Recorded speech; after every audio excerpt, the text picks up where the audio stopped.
Allowing a buyer to assume your low-interest VA mortgage might seem like the perfect way to sell your home quickly in a high-rate market. You must be incredibly careful because if the buyer is not a veteran with their own eligibility, your VA entitlement stays tied to that property forever.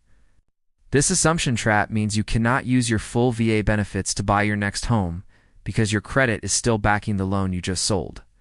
The only way to fully restore your entitlement is to have another veteran assume the loan and substitute their eligibility for your own.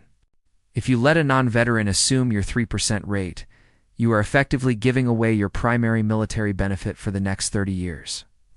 You should always check with your lender to see if the buyer is willing to sign a substitution of entitlement form before you agree to any assumption. While an assumption can make your home much more valuable to a buyer, the cost of losing your own future purchasing power is often much higher.